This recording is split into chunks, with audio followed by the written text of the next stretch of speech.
తెప్పించుకుంటూ దాని ఎక్విప్మెంట్ మనం మొత్తం 5 దానికి $5.2 బిలియన్ కట్టాం మనం. దాంట్లో బ్యాటరీస్ 45,000 కోట్లు దాకా బ్యాటరీస్ ఫైర్ చేసే బ్యాటరీస్ ఉండొచ్చు ఏదైనా. ఇప్పుడు మీరు ఇజ్రాయలీ ఐరన్ డోమ్ చూడండి, ఐరన్ డోమ్ నుంచి ఫైర్ చేసిన ఒక మిసైల్కి cost is $1 million. Incoming missile అది $20,000 కూడా ఉండదు, కానీ డిస్ట్రాయ్ చేయడానికి ఇంకా ఎక్కువ కాస్ట్ పెట్టాల్సి వస్తుంది. సో మనం దానికన్నా ఆకాష్ తీర్ వాడాం, ఇట్స్ లెసర్ కాస్ట్. ఇప్పుడు కొత్త కొత్త టెక్నాలజీలో ఈవెన్ ఇజ్రాయెల్ టెస్ట్ చేస్తున్నారు, మనం కూడా టెస్ట్ చేస్తున్నాం. లేజర్ వాడుకుంటున్నాం, అంటే మీకు ఫిజికల్గా ఏం ఫైర్ చేయట్లేదు, లేజర్తో డిస్ట్రాయ్ చేస్తున్నారు దాన్ని, ఇన్కమింగ్ మిసైల్. సో కాల్పు విరమణ అనేది ఇట్స్ అ ప్రాసెస్. మోదీ గారు చెప్పిన దాని ప్రకారం ఎక్కడైనా ఇప్పటి నుంచి మన మీద దాడి చేస్తే, పాకిస్తాన్ నుంచి వచ్చిన తీవ్రవాదులు మన దగ్గర వచ్చి కాశ్మీర్ కానివ్వండి మిగతా ఎక్కడైనా వచ్చి దాడి చేస్తే we will start again. So ఒక భయం, దీనికన్నా ముందు ఈ భయం లేకుండే పాకిస్తాన్కి. ఇప్పుడు వాళ్ళు చేస్తారా? చేయరు, ఎందుకంటే వాళ్ళు తెలుసు మన కాల్పు విరమణ చేసింది ఈ కండిషన్ మీద, ఇది వైలేట్ చేస్తే మళ్ళీ మేము స్టార్ట్ చేసేస్తాం, మళ్ళీ మమ్మల్ని తప్పు పట్టకండి. This is what it is. So మెచ్యూర్గా ఎందుకంటే ఈ జనరేషన్ అసలు యుద్ధం అని చూడలేదు. 71లో ఐ వాజ్ ఇన్ స్కూల్, మనం కూడా చూడలేదు హైదరాబాద్లో యుద్ధం అనేది. జరిగింది బంగ్లాదేశ్లో, మళ్ళీ హర్యానా, పంజాబ్, రాజస్థాన్, గుజరాత్, కాశ్మీర్. ఎప్పుడు చూడండి యుద్ధాల్లో వీరే ఎఫెక్ట్ అవుతారు మ్యాక్సిమం, అక్కడే చాలామంది చనిపోతారు. మనం ఇక్కడ కూర్చొని లెక్చర్లు ఇస్తాము, కీబోర్డ్లో సోషల్ మీడియా పోస్ట్ చేస్తాం, మోదీ గారు కొట్టండి, బాంబు వేయండి అని. కానీ రేపు ఒక 200 మంది చనిపోయి మన సోల్జర్స్ వాళ్ళ బాడీ రిటర్న్ వచ్చినప్పుడు అప్పుడు మీ మూడు మారిపోతుంది. ఇప్పుడు 5 ఫ్యూనరల్ చూసే మనం చాలామంది అప్సెట్ అయిపోయారు. ఒక యుద్ధం అంటే 2 సైడ్లో ఉంటుంది, మహాభారతం చూసాం మనం, ఈ 2 వైపులో చనిపోతారు మనుషులు. సో ఒక మెచ్యూర్ పొలిటికల్ లీడర్షిప్ ఎప్పుడు ఆపాలే వారిని కూడా తెలుసుకోవాలి.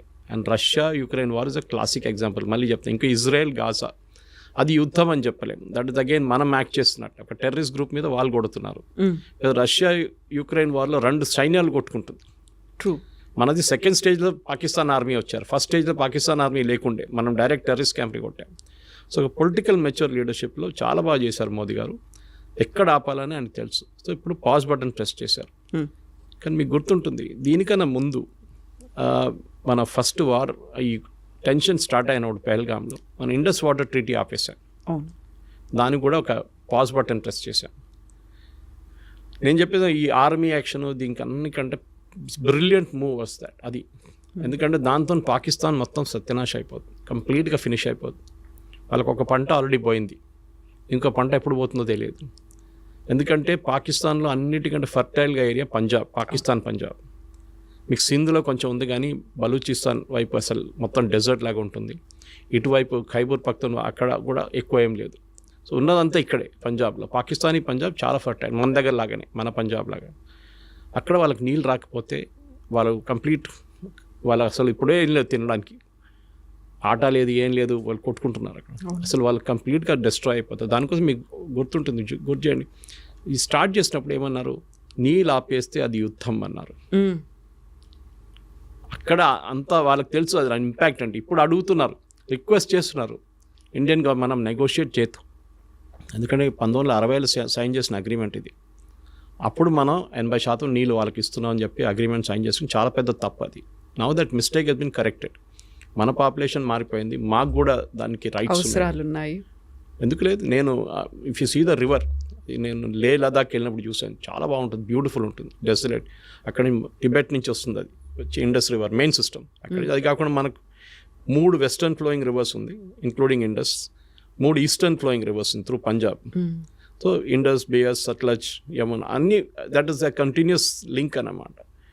మనం నీళ్ళు ఇప్పుడు ట్యాప్ లాగా ఆఫ్ చేయలేము దాన్ని, ఇండస్ని. It's a big system. కానీ ఈ యుద్ధంలో ఐ థింక్ లిమిటెడ్ ఆబ్జెక్టివ్స్ ఏమేమి ఉన్నా మన అన్ని సెకండ్ మనం వ్యాలిడేట్ చేసుకున్నాం మన ఎక్విప్మెంట్ ఎట్లా పనిచేస్తుంది అని.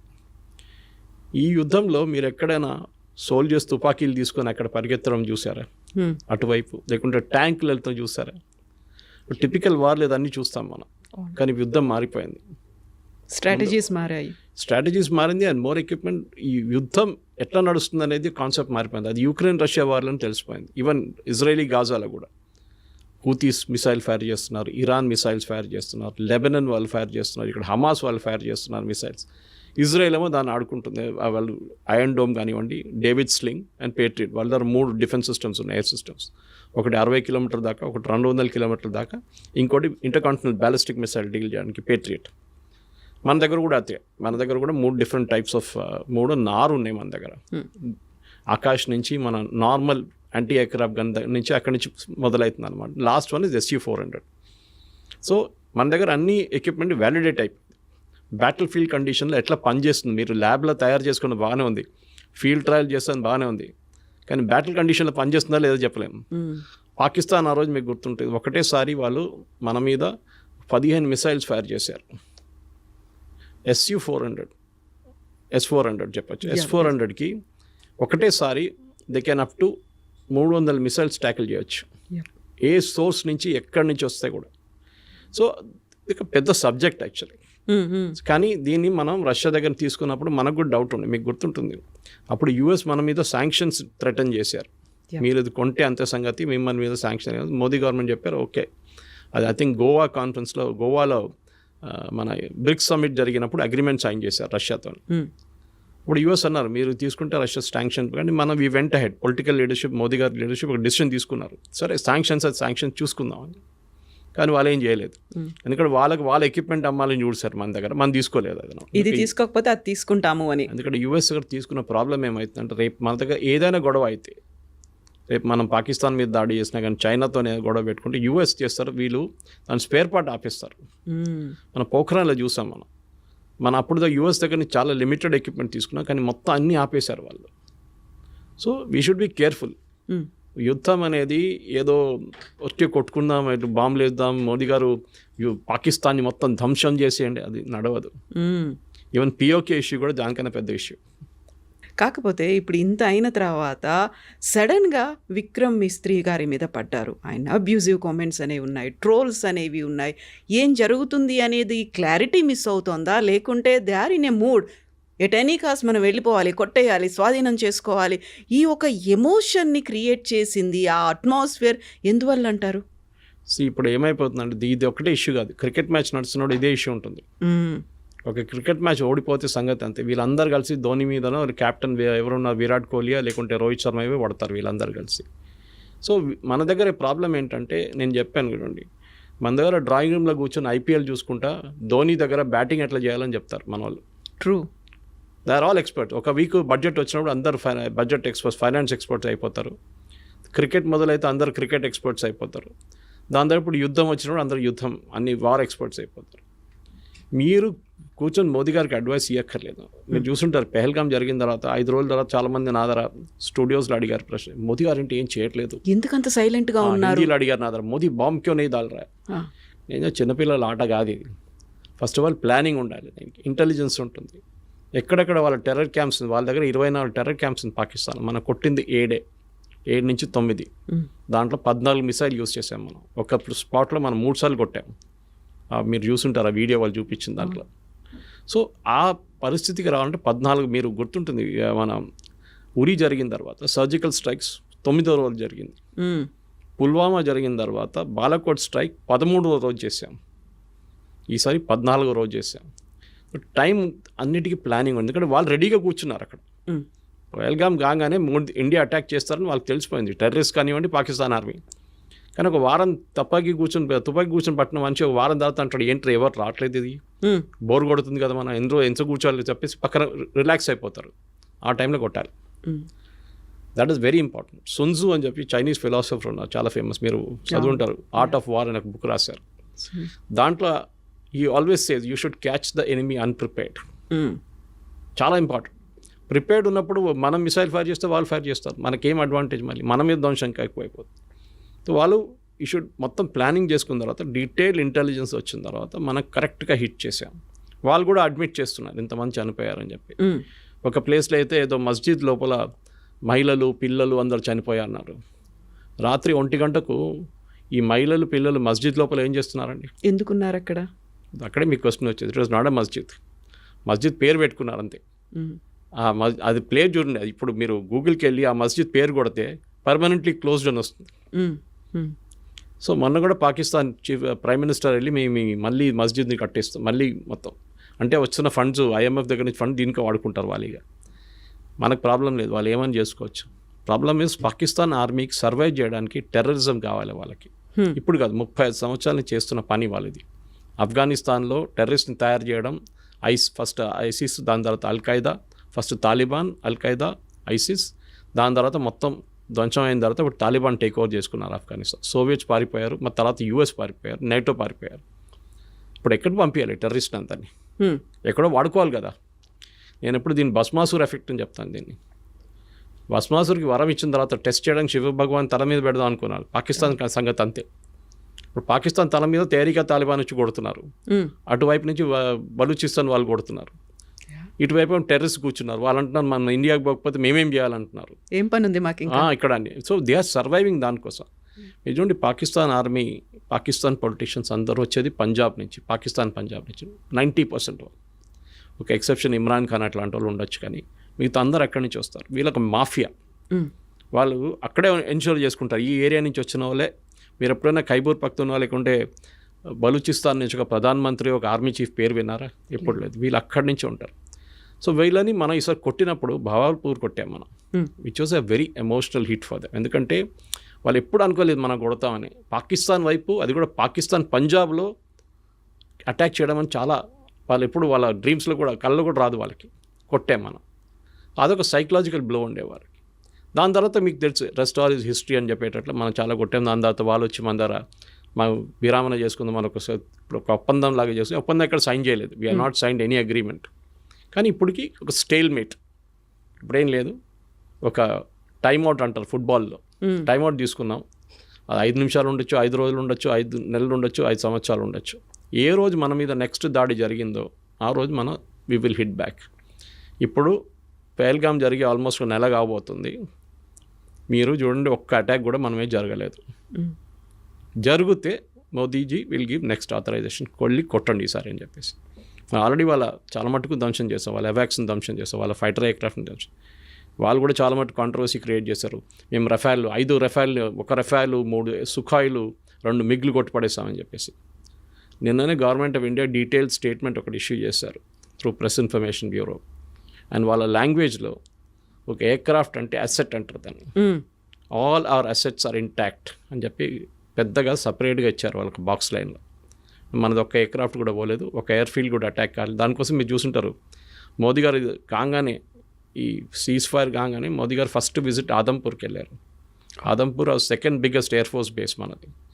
ఎందుకు వెళ్ళారంటే వీళ్ళేం చెప్పారు, మేము ఆదంపూర్ మీద మిసైల్ కొట్టాం పాకిస్తాన్ వాళ్ళు అన్నారు, మొత్తం ధ్వంసం చేసాం, అక్కడ SU-400 ధ్వంసం చేసి అక్కడ ఫైటర్ ఎయిర్క్రాఫ్ట్ అని పోయిందని. మోదీ గారు వెళ్ళి నిలబడి, ఆప్టిక్స్ అంటారు మన ఇంగ్లీష్లో, లెఫ్ట్ షోల్డర్ మీద SU-400, రైట్లో ఒక మిగ్ నిలబడింది, MiG-29. That is optics. Modi గారు వచ్చింది ఆయన నార్మల్ ఎయిర్క్రాఫ్ట్లో కాదు, మిలిటరీ ఎయిర్క్రాఫ్ట్లో ల్యాండ్ అయ్యారు. అంటే runways working, systems are working, లేకుంటే ల్యాండ్ గారు. అదే టైంలో Pakistan army chief, Pakistan prime minister మన ఏదో వాళ్ళ బేస్కి వెళ్ళారు. ఎయిర్ ఫోర్స్ బేస్కి వెళ్ళలేదు, ఆర్మీ బేస్కి వెళ్ళారు. అది కూడా ఎట్లా వెళ్ళారు, కార్లో జీప్లో వెళ్ళారు. దట్ మీన్స్ వాళ్ళ దగ్గర ఉన్న ఎయిర్ ఫోర్స్ బేస్ ధ్వంసం అయిపోయింది, అక్కడ ల్యాండ్ చేయలేమని చెప్పి చాలా క్లారిటీ వచ్చేస్తున్నారు అన్నమాట. సో యుద్ధం అనేది మన వాళ్ళు కూడా దే షుడ్ అలౌ పొలిటికల్ ఎస్టాబ్లిష్మెంట్ని వాళ్ళ పని చేయనియండి, వాళ్ళకి తెలుసు ఏం చేయాలని చెప్పి. విక్రమ్ మిస్త్రీ గారి మీద చేసిన దాడి ఐ థింక్ మన దేశంలో ఒక కల్చర్ అయిపోయింది. ఎవరైనా మీ ఒపీనియన్కి వ్యతిరేకంగా ఏమైనా చెప్పారంటే వాళ్ళ మీద ట్రోల్ చేస్తారు. He's only a messenger. ఆయన ఒక స్టేట్మెంట్ తీసుకొచ్చి చెప్పారు అంతే. ఆయన కాదు డిసైడ్ చేసింది, పొలిటికల్ లీడర్షిప్ డిసైడ్ చేశారు. He's a messenger. ఇంగ్లీష్లో అంటారు ఇప్పుడు డోంట్ షూట్ ద మెసెంజర్ అని. మనం చేసిన పని అది. మనం తెలియదు. Of course his daughter uses to represent రోహింగ్యాని రిప్రజెంట్ చేస్తుందంటే అది ఇంకో పొలిటికల్ కేసు, అది సపరేట్. చాలామంది పిల్లలు ఇప్పుడు మన కూతురు కానీ కొడుకులు కానీ వాళ్ళ ఫిలాసఫీ ఉంటుంది వాళ్ళకి, మనం ఆపలేం వాళ్ళని. దాన్ని బట్టి మన పేరెంట్స్ మీద ఎందుకు పడ్డాలి. అది అఫ్కోర్స్ అమ్మాయి మీద దాడి చేస్తారు, చాలా ట్రోల్ చేశారు, ఆమెని మళ్ళీ ఆమె అకౌంట్ ప్రైవేట్ చేసేసింది. కానీ ఇది మెచ్యూరిటీ లేదు. ఇక్కడ కూడా ఈ సోషల్ మీడియా ప్రాబ్లం ఏంటి, నేను ఎప్పుడు చెప్తూ ఉంటాను, మీరు వాట్సాప్లో ఒక మెసేజ్కి 10 రూపాయలు అనే కండిషన్ పెట్టండి, రేపటి నుంచి మొత్తం వాట్సాప్ మెసేజ్లు బంద్ అయిపోతాయి అన్నీ. అందరూ ఇప్పుడు ఫ్రీ ఉందని చెప్పి జియో వచ్చి ఇంత ఫ్రీ డేటా ఇచ్చిన తర్వాత ఏం చేయాలని తెలియదు. 5 నిమిషాలు దొరికితే ఏదో వీడియో చూస్తుంటారు మన వాళ్ళు. మీరు ఎక్కడికైనా వెళ్ళండి, మెట్రో చూడండి, వర్క్ సైట్కి వెళ్ళండి, ఇది ప్రాబ్లం అన్నమాట. ఏదో వీడియోలు పొద్దున్న సాయంత్రం దాకా ఫార్వర్డ్ చేస్తూనే ఉంటారు. ఒకటే వీడియో మీ 100 చోట్ల నుంచి వస్తుంది మీకు. ఎందుకంటే ఆ వాడడానికి మీకు తెలియట్లేదు, మెచ్యూరిటీ లేదు దాంట్లో. ఇప్పుడు నాకు కూడా వస్తుందండి, మీకు చెప్పినట్టు పొద్దున్న నుంచి సాయంత్రం దాకా ఒక 20 మీడియా గ్రూప్స్ ఉంది, దాన్ని అందరూ వీడియోలు పడేస్తున్నట్టు పొద్దున్న నుంచి. వస్తే డిలీట్ చేసుకుంటూ వెళ్ళిపోతాను నేను. కానీ కొన్ని సైట్స్, కొన్ని గ్రూప్స్ ఉన్నాయి వేరే సీరియస్ డిస్కషన్ నడుస్తుందని, అది నేను రిటైన్ చేసుకుంటాను, టైం దొరికినప్పుడు చూసుకుంటాను. అదనమాట ఇది మనం మెచ్యూరిటీ ఉన్నప్పుడు చేయాల్సింది. ఏదో వీడియో వచ్చిందని చెప్పి ఫార్వర్డ్ చేయడం కాదు, ఏదో వీడియో వచ్చిందని చెప్పి రియాక్ట్ చేయడం కాదు, మిస్రీ గారు వచ్చి ఒక స్టేట్మెంట్ ఇచ్చినప్పుడు ఆయన మీద దాడి చేయడం కాదు. ఈ సేమ్ విత్ మోదీజీ గారు. ఎందుకు సీజ్ ఫైర్? మీకు ఏం తెలుసు యుద్ధం గురించి?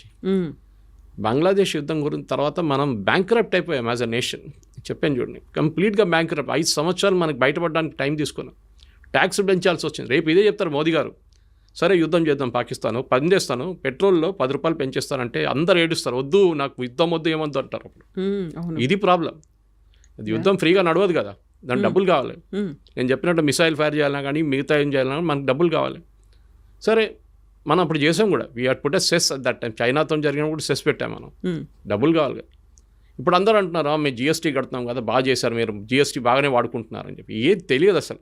ఎక్విప్మెంట్ ఎప్పుడు కొన్నాము, ఇప్పుడున్న మన దగ్గర అకాక్ గన్స్ అంటాం, మన యాంటీ ఎయిర్క్రాఫ్ట్ గన్స్ ఎప్పటి నుంచో వాడుకుంటున్నాం, ఆకాష్ తీర్ తయారు చేసాం, మన నాలెడ్జ్ వాడుకున్నాం మనం. ఈసారి ప్రతిసారి ఇంకొక కామెంట్ వస్తుంది, ఆరోపణ వస్తుంది, అన్నిటికంటే ఎక్కువగా డిఫెన్స్ కోసం ఎందుకు అంత ఖర్చు పెడుతున్నారు, రక్షణ బలగాల మీద అంత ఖర్చు పెట్టి బడ్జెట్ కేటాయించాల్సినటువంటి అవసరం ఏముంది అనే ఒక మాట ఉంటుంది చూడండి. ఈసారి ఇప్పుడు ఎవరైనా చెప్తారా నెక్స్ట్ బడ్జెట్లో పెంచమంటారు.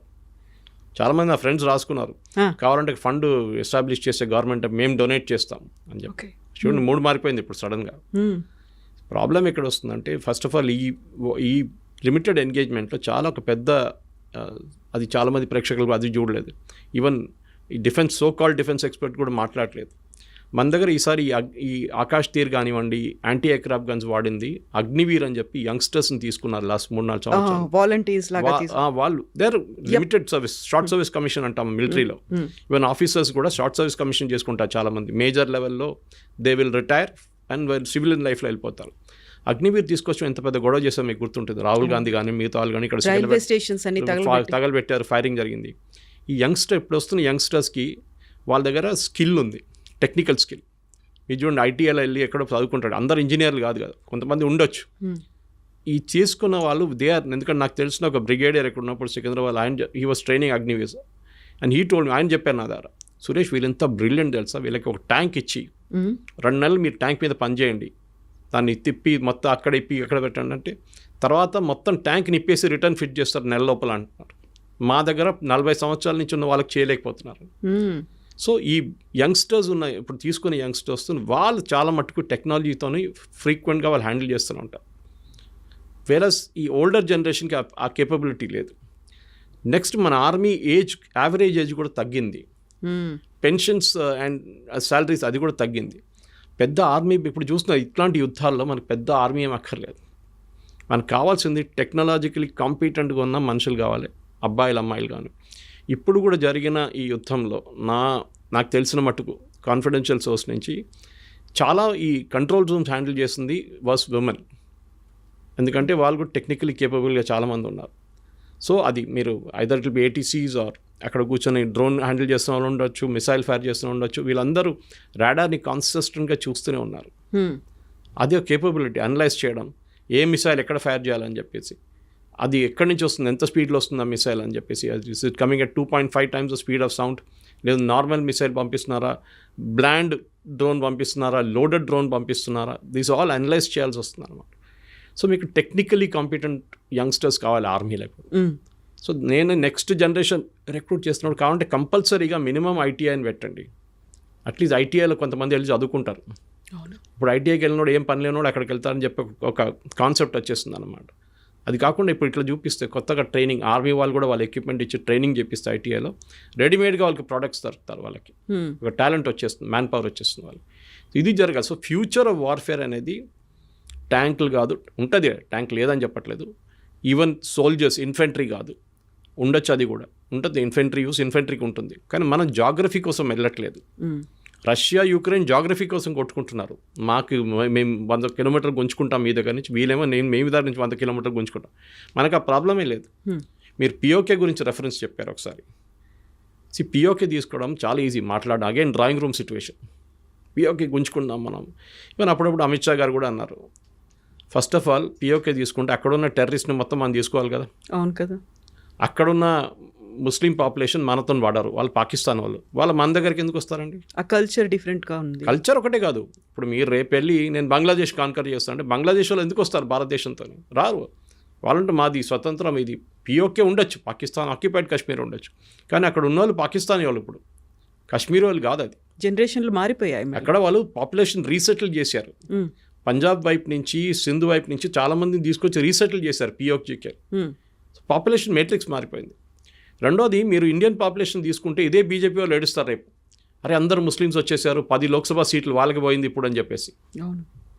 సో మీరు ప్రాక్టికల్గా అగైన్ చెప్పడానికి చాలా ఈజీ. పిఓజీకే తీసుకుందాం, మోదీ గారు వెళ్ళండి బాంబు పంపించండి, బాంబులు పడేయండి, అది కాదు, అంత ఈజీ కాదు. మన దగ్గర ఉన్న కాశ్మీర్ ముందు మేనేజ్ చేసుకుందాం మనం, తర్వాత పిఓకే గురించి మాట్లాడదాం. It's an unsettled issue. అది ఇప్పుడు కాదు, హిస్టారిక్లీ 1948లో రాజా హరి సింగ్ అడిగినప్పుడు నెహ్రూ హెల్ప్ చేయలేదు టైంలో. ఆ రోజు టైంలో హెల్ప్ చేసి ఉంటే ఇండియన్ ఆర్మీని పంపిస్తే మనకి పిఓకే ప్రాబ్లమే లేకుండా పిఓకే కూడా మన దగ్గర ఉండిపోతుండే. అక్కడ ఉన్న 2 చోట్ల మనకు పనికి వస్తుంది. ఒకటి గిల్గిత్ బాల్టిస్తాన్, న్యాచురల్ రిసోర్సెస్ చాలా ఉన్నాయి అక్కడ, టంగ్స్టన్ కానివ్వండి, మీరు లిథియం కానివ్వండి, చాలా ఉంది అక్కడ. అది చైనాకి అమ్ముకున్నారు వీళ్ళు, పాకిస్తాన్.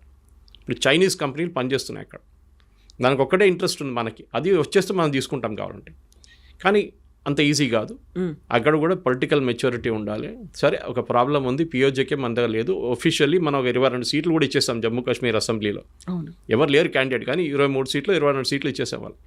Let us wait.